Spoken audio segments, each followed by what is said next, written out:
देखिए परसों हमने क्या बताया था,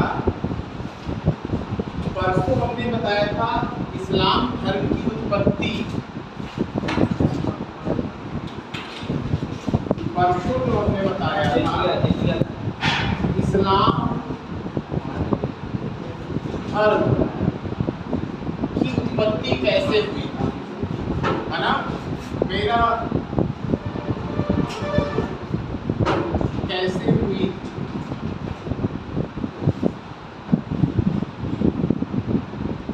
मैंने ये बताया था परसों, है ना, कल तो छुट्टी थी।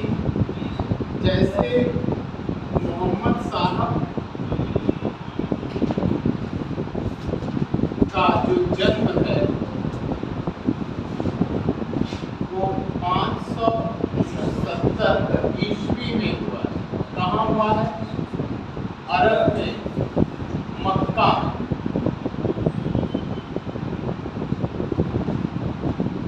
मेरा आपको देखिएगा वीडियो है, आप उसको देख लीजिएगा, ठीक है ना। उसमें हमने विधिवत पढ़ाया है, उसको आप देखिएगा, उससे पढ़िएगा, ठीक है ना। आगे उसको आप देख लीजिएगा, परसों का है, सबके भेज देना।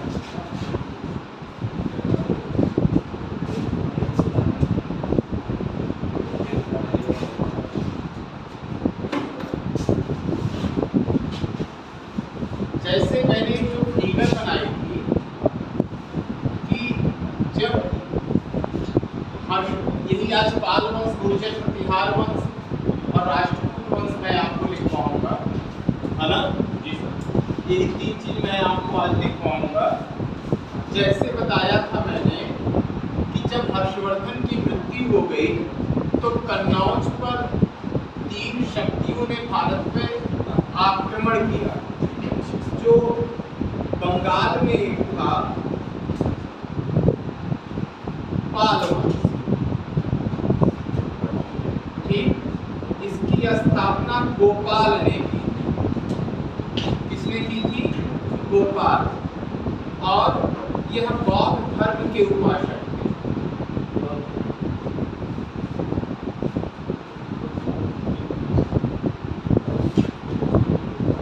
यह बौद्ध धर्म के उपासक पाल शासक। दूसरी जो शक्ति थी गुर्जर प्रतिहार।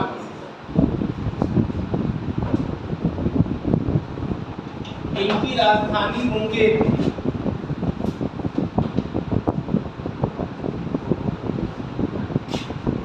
इसकी स्थापना नागभट्ट प्रथम ने की थी। इनकी राजधानी कन्नौज थी।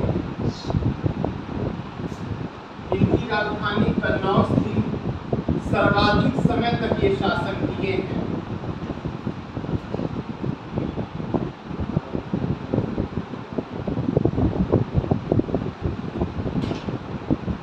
कन्नौज सर्वाधिक समय, ठीक है ना। ये वैष्णव धर्म के उपासक थे।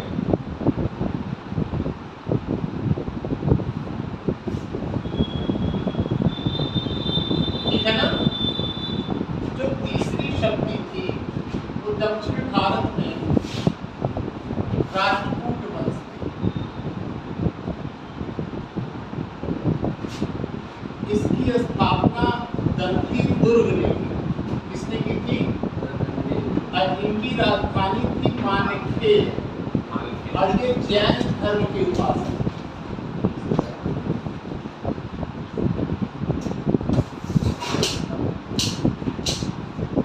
ठीक है ना। ये जैन धर्म, इसे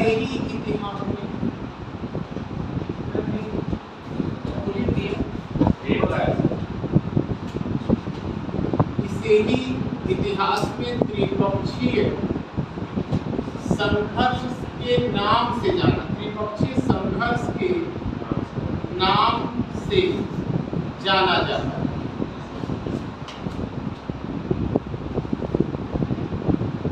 जाना है, ठीक है। ये फिगर बनाइए, जल्दी जल्दी सब लिखवा बनाइए। जो लोग नहीं बनाए नहीं, ये नहीं बनाएंगे।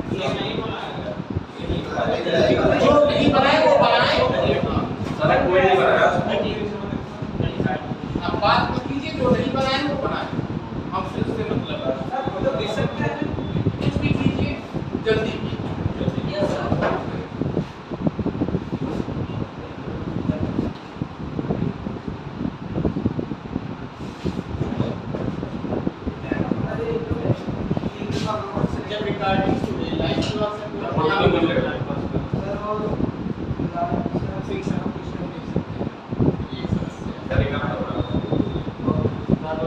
आपको जब हम इसको भेज रहे हैं तो इसमें फिर फोटो खींचने की क्या रिक्वायरमेंट है? सर नेट नहीं है ना। चलिए हो गया, जल्दी बनाओ, जल्दी बनाओ, आज हम तीनों कंप्लीट करेंगे।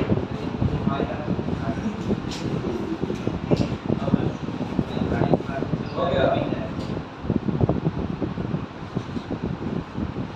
हो गया, अब लिखिए।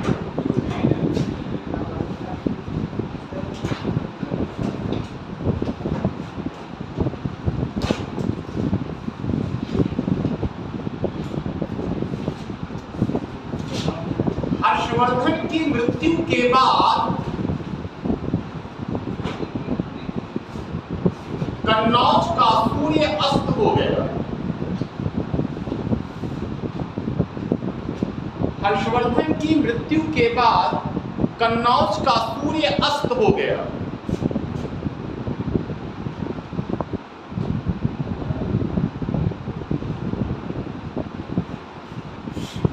हर्षवर्धन की कोई अपनी संतान नहीं थी।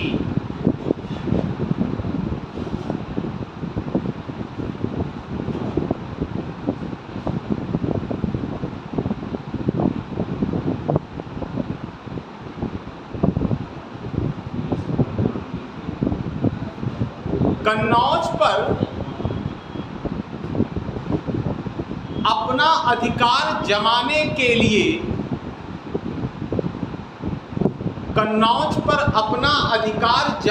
के लिए भारत की 3 महान शक्तियों ने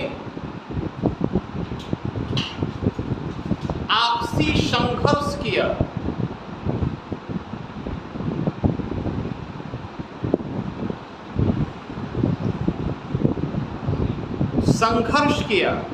जिसे इतिहास में त्रिपक्षीय संघर्ष के नाम से जाना जाता है।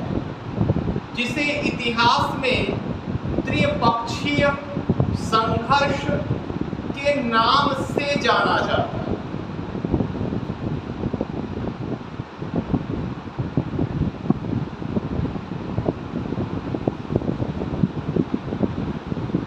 यह भारत की 3 शक्तियां थी। पाल वंश, गुर्जर प्रतिहार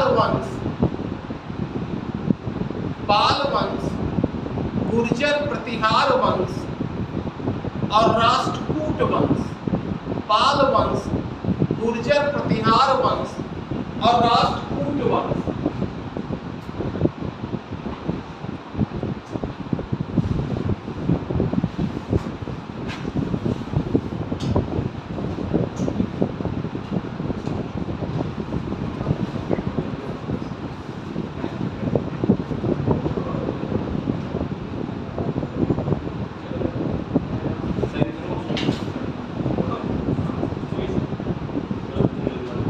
हेडिंग डालिए पाल वंश।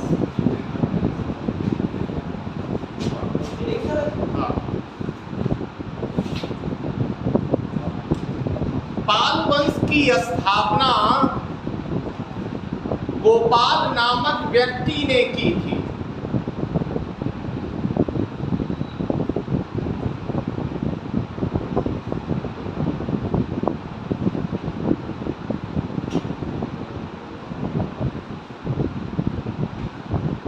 ऐसा माना जाता है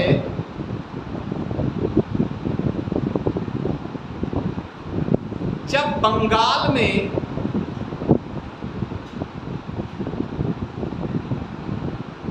अराजकता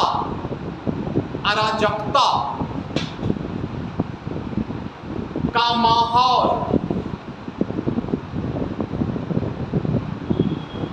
अपनी प्रकाष्ठा पे पहुंच गया,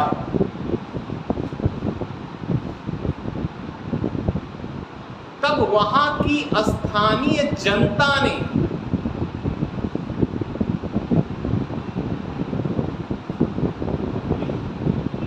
तब वहां की स्थानीय जनता ने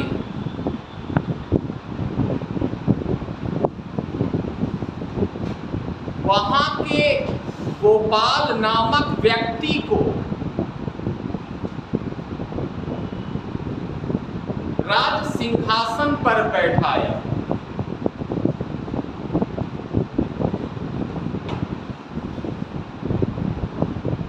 बाल शासक बौद्धिस्ट थे। वहां की स्थानीय जनता ने गोपाल नामक व्यक्ति को राज सिंहासन पर बैठाया। बाल शासक बौद्धिस्ट थे।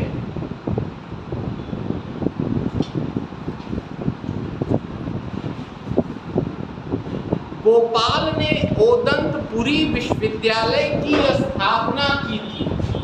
गोपाल ने ओदंतपुरी विश्वविद्यालय की स्थापना की।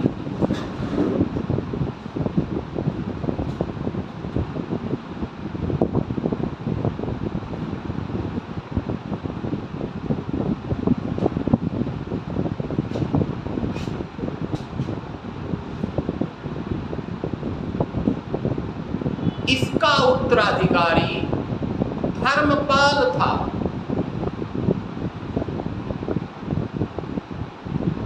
इसका उत्तराधिकारी धर्मपाल था।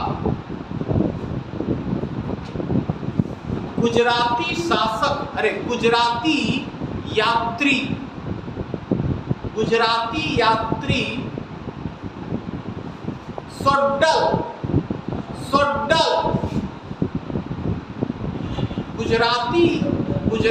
यात्री सोड्डल ने धर्मपाल को उत्तरापथ स्वामी कहा। धर्मपाल को उत्तरापथ स्वामी कहा।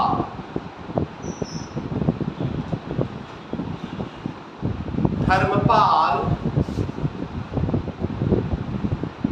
पहला पाल शासक था।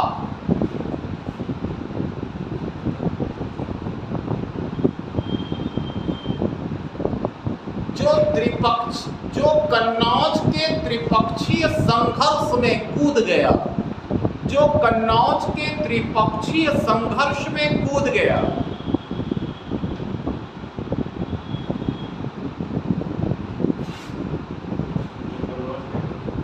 त्रिपक्षीय संघर्ष में कूद गया।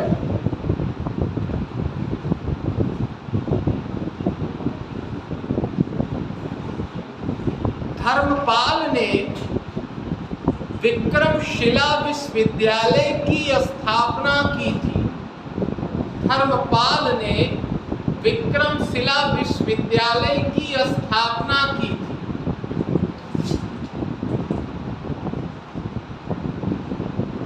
और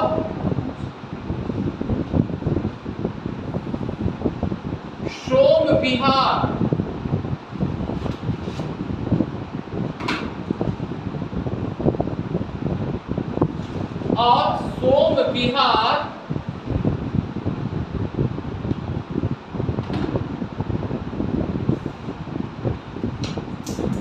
सोम विहार विश्वविद्यालय की भी स्थापना की थी।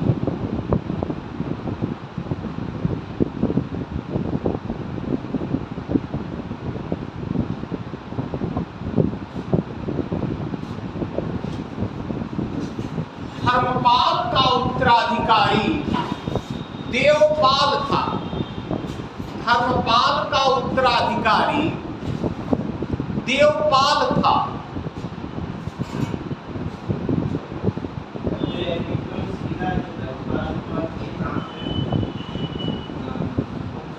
धर्मपाल लिख लीजिए, आप पहले बता रहे हैं। धर्मपाल का उत्तराधिकारी देवपाल था, जिसे परम सौगात कहा गया है। जिसे परम सौगात कहा गया है। जिसे परम सौगात कहा गया है।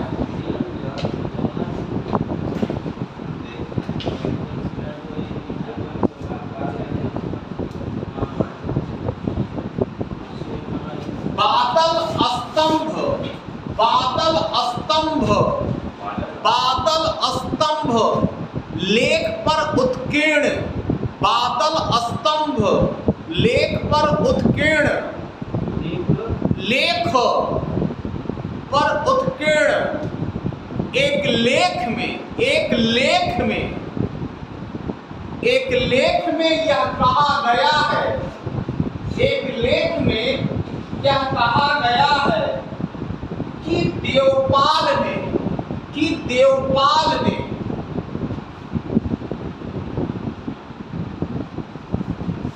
उत्कलों, उत्कलों, उत्कलों का सफाया किया, कि देवपाल ने उत्कलों का सफाया किया और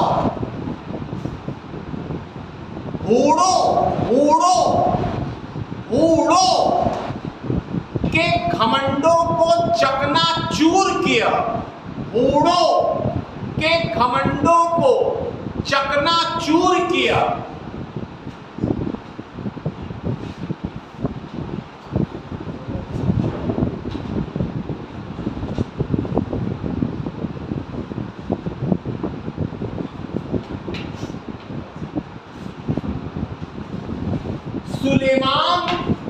सुलेमान नामक यात्री ने, सुलेमान नामक यात्री ने देवपाल को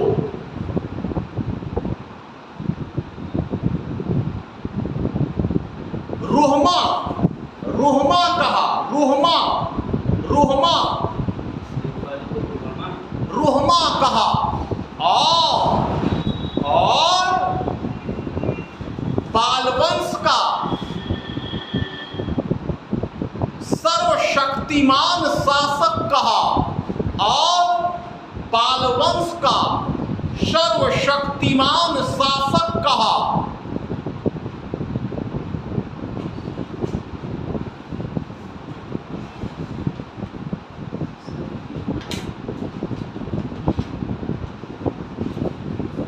पैराग्राफ चेंज कीजिए। भारत में जो दूसरी हम वनडे के हिसाब से लिख पाएंगे ना, भारत में जो दूसरी शक्ति थी जिसने कन्नौज पर आक्रमण किया, जिसने कन्नौज पर आक्रमण किया, वह शक्ति थी गुर्जर प्रतिहार वंश, वह शक्ति थी गुजरात की गुर्जर प्रतिहार वंश, वह शक्ति थी गुजरात की गुर्जर प्रतिहार वंश। गुर्जर प्रतिहार वंश की स्थापना, गुर्जर प्रतिहार वंश की स्थापना नागभट्ट प्रथम ने की थी। किसी किताबों में बत्सराज आता है लेकिन वो बहुत ऑथेंटिक नहीं माना गया। नागभट्ट प्रथम ने की थी। यह वैष्णव धर्म के उपासक थे।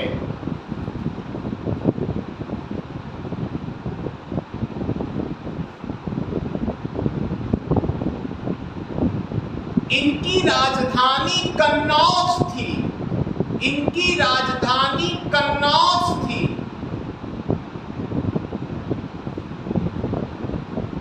यही नहीं, कन्नौज पर सर्वाधिक समय तक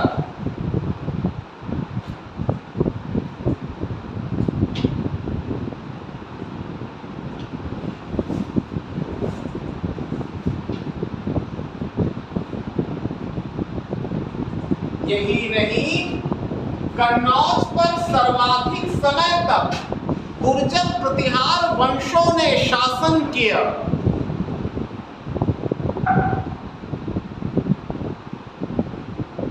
इस वंश का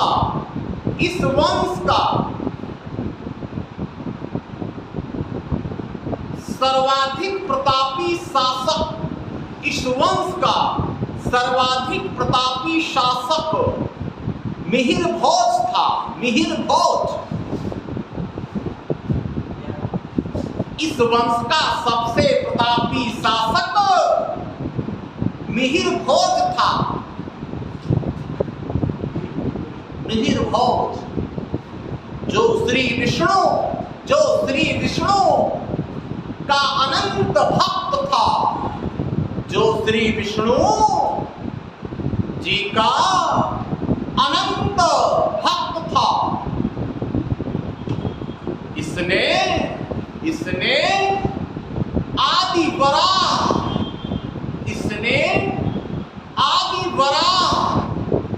की उपाधि धारण की।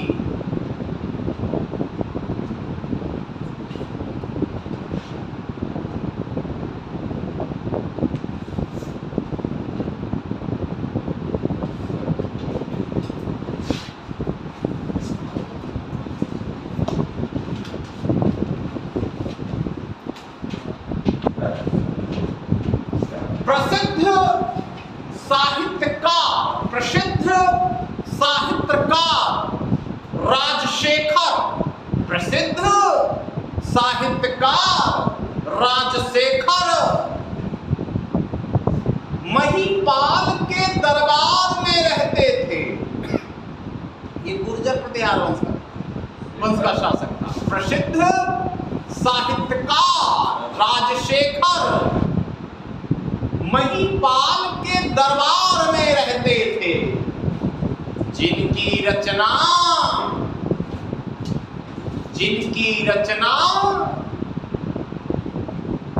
काव्य मीमांसा कपूर मंजरी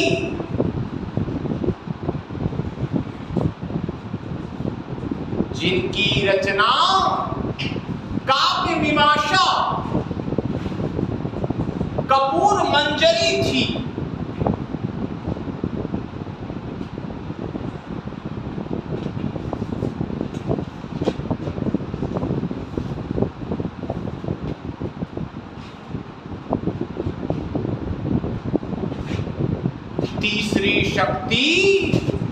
तीसरी शक्ति दक्षिण भारत की थी। तीसरी शक्ति दक्षिण भारत की थी। वह थी राष्ट्रकूट वंश।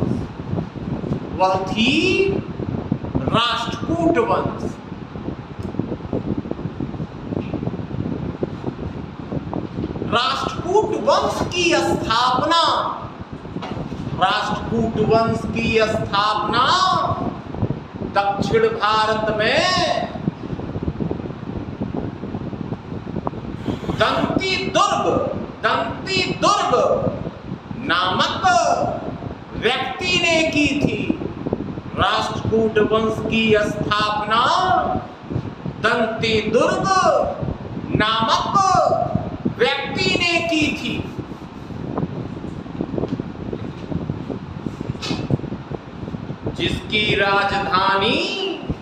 जिसकी राजधानी मान्यखेत थी। मान्यखेत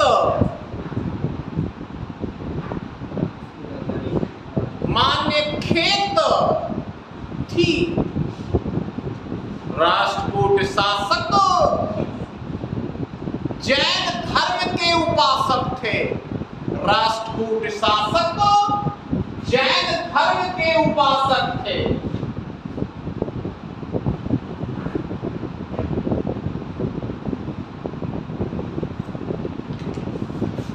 राष्ट्रकूट वंश में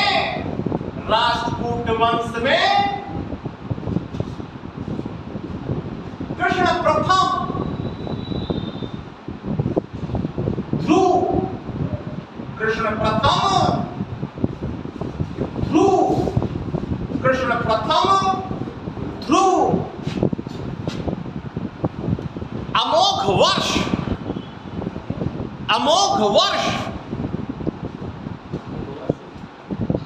गोविंद तृतीय, गोविंद तृतीय,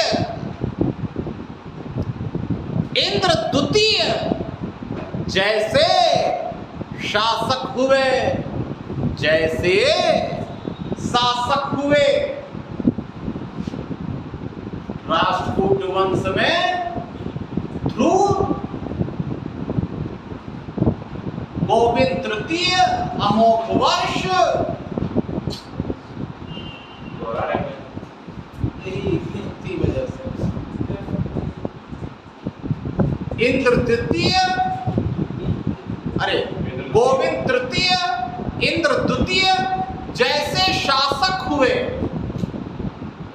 इस वंश का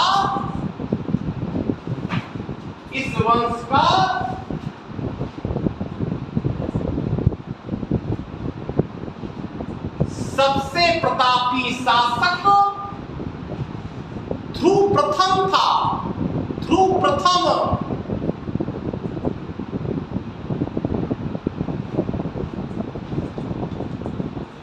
जो कन्नौज के त्रिपक्षीय संघर्ष में कूद गया, जो कन्नौज के त्रिपक्षीय संघर्ष में कूद गया और कन्नौज पर अपना एकाधिकार जमाया, या कन्नौज को जीत लिया, एकाधिकार जमाया।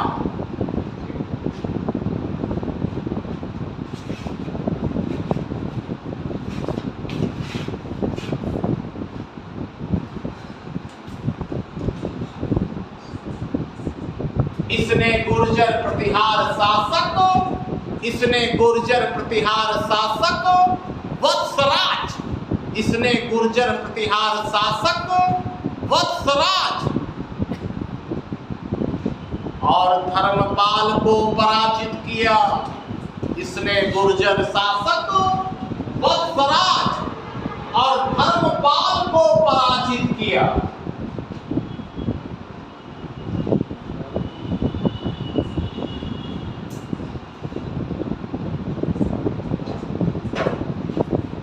एलोरा में, ये इंपॉर्टेंट है, एलोरा में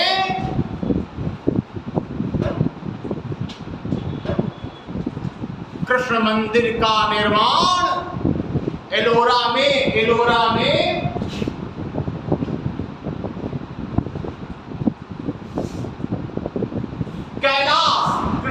कैलाश मंदिर का निर्माण, एलोरा में कैलाश मंदिर का निर्माण कृष्ण प्रथम ने किया था।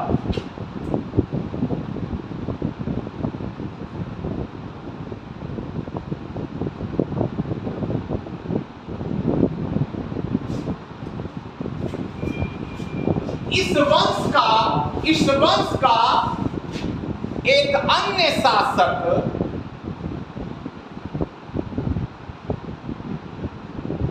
अमोघ वर्ष था। इस वंश का एक अन्य शासक अमोघ वर्ष था, जो जैन धर्म का उपासक था, जो जैन धर्म का उपासक था। इसने कविराज, इसने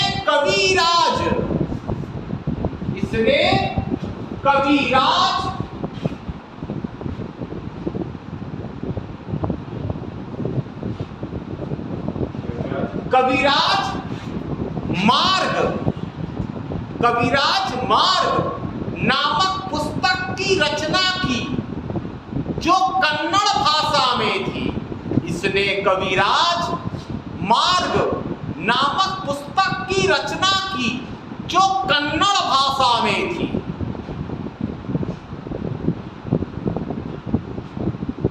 इसके दरबार में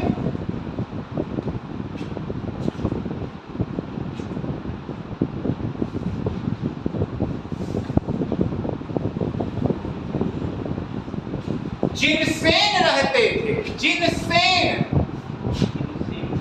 इसके दरबार में जिनसेन रहते थे, जिनसेन नामक विद्वान रहते थे।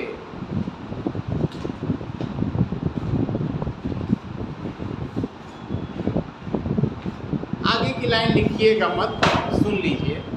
ऐसा माना जाता है कि कोई यज्ञ में अपनी एक कंसका उंगली काट कर उस यज्ञ में आहुति दे दी और दक्षिण भारत में तुंगभद्रा नदी में छलांग लगा के जल क्षमा दी।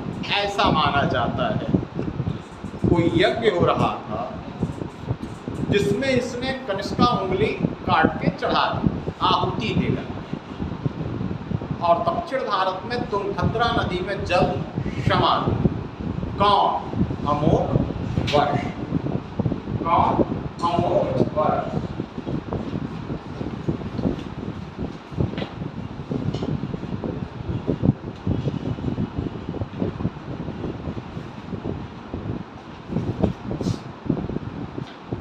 इंद्र तृतीय के शासन काल में, इंद्र तृतीय के शासन काल में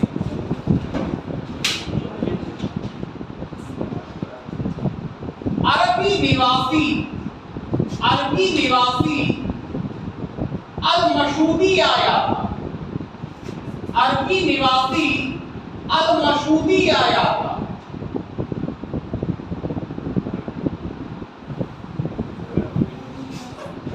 इंद्र तृतीय के शासन काल में अरबी निवासी अल-मशूदी आया था, जिसने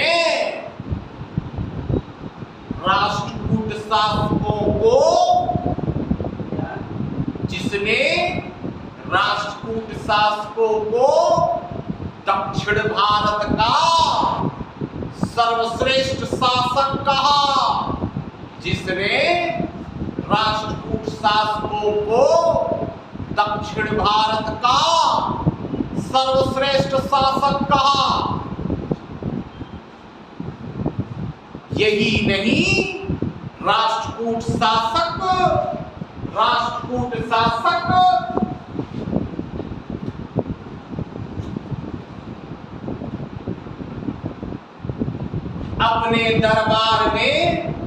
अपने दरबार में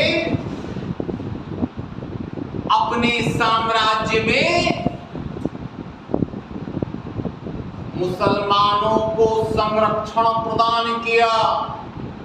मुसलमानों को संरक्षण प्रदान किया।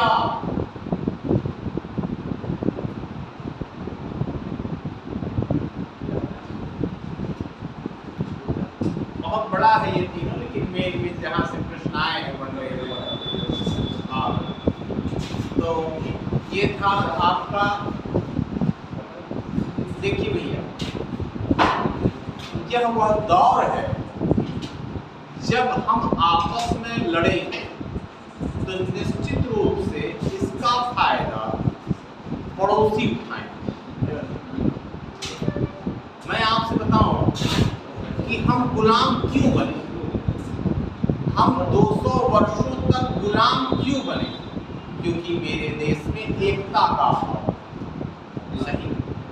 हम आज, अगर कभी आपसे कोई पूछे कि हम आजाद क्यों हुए, आजादी का सिर्फ एक कारण था, हमारे पास एकता आ गई, हम आजाद हो गए, मार के भगा दी, सीधी बात। तो जब तक हम धर्म जात के आधार पर आपस में लड़ते रहेंगे, जिसका फायदा विदेशी शक्तियां उठाएंगे। ना भारत गुलाम रहता कभी, ना भारत में इतने आक्रमण होते, या तो स्वतंत्रता संग्राम जब मैं आपको पढ़ाऊंगा तो जितने भी बड़े बड़े क्रांतिकारी कोई बड़ा छोटा फिलहाल नहीं होता, पहली बात, लेकिन अधिकांश क्रांतिकारियों को जो पकड़ा गया वो भारतीयों ने ही मुखबिरी की। मैं आपको बताऊंगा कि जो देश का पहला स्वतंत्रता संग्राम आंदोलन था 1857 की क्रांति, वो सफल हो गई होती। उसकी पराजय का, उसकी असफलता का एक कारण था, आपसी एकता नहीं थी हमारे पास, मुट्ठी भर जो थे वो कैसे देश को आजाद करा सकते। इसे 1857 की क्रांति की असफलता के कई कारण हैं। अकुशल नेतृत्व, यह क्रांति समय के पूर्व हो गई। जो कुलीन वर्ग था इस क्रांति से दूर रहा। कुलीन वर्ग का शिक्षित वर्ग, संपन्न वर्ग और संसाधनों की कमी। अब उनके पास गन है, हमारे पास लाठी कैसे मारूंगा। अकुशल नेतृत्व, नेतृत्व करने की क्षमता का अभाव, अकुशल, ये सब कारण है। मैं आगे तो बड़ा लंबा है, जब आऊंगा तो इसकी बस एक लाइन में, जो हम गुलाम बने या जो हमारे देश में इतने आक्रमण हुए, उसका सिर्फ एक कारण, हमारे देश में एकता ना पहले थी ना आज। अंग्रेजों ने हमें शारीरिक गुलाम बनाया, मानसिक गुलाम नहीं बना सके। और आज हमारे देश के जो, किसी का नाम नहीं लेते, लेकिन जो दल हैं वो हमें मानसिक गुलाम बना। सब ये सत्य है कि असत्य है? सत्य है। तो शारीरिक गुलामी से बढ़कर मानसिक गुलामी है ना।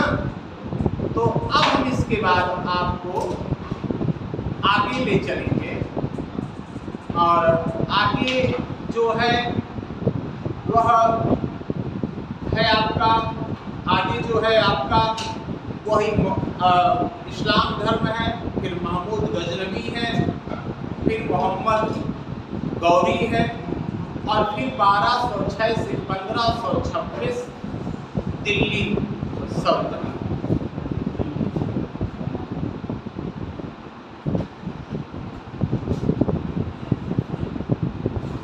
आगे जितने भी टॉपिक हैं सब बहुत बड़े नहीं हैं।